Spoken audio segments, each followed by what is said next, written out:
discipline to execute day in and day out. Once you can do all those things, can you stay focused on the process, or will you get overcome by the circumstances? Good morning, good morning. Today we're taking a look at XRP, liquidity, and Sigma.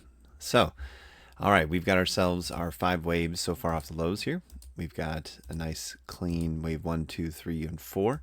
And now we're looking for this 5th wave to kind of work its way through somewhere between this 120 to 122 region. Should be our final 5th wave before we have to come back down and hit that inefficiency potential down here at the bottom. So that 5th wave, maybe just likely a slightly higher high, something like that. I could see it rejecting right here at this fib of 120 or so. So we're just kind of waiting for this accumulation level to happen, all on top of the 21-day moving average, and right back into this same support area after deviating below and coming back up into it. So this is a pretty good structure. We're just now waiting for it to play out and send higher as it's just finishing up this consolidation here for its wave 4.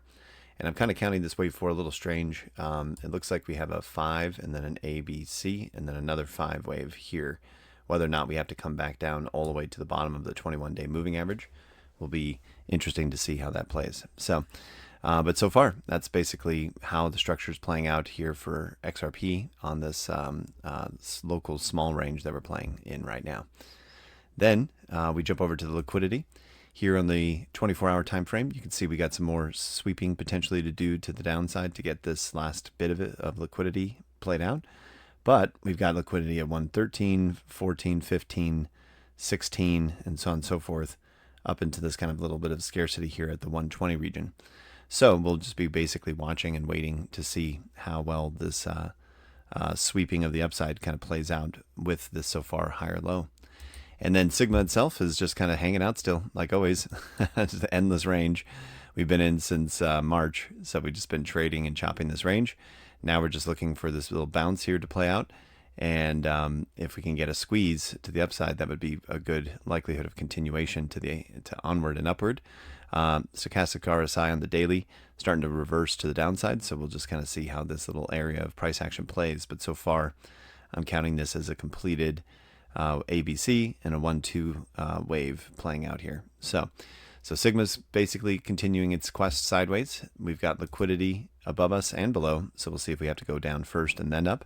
And then lastly, we have the price action forming a base range right here on top of the prior levels. And the expectation being that this larger 1, 2, 3, 4, 5 was front ran. And then that leads to our impulsive breakout that we're now looking at. So, all right, guys, we will check in tomorrow. And thank you so much for watching.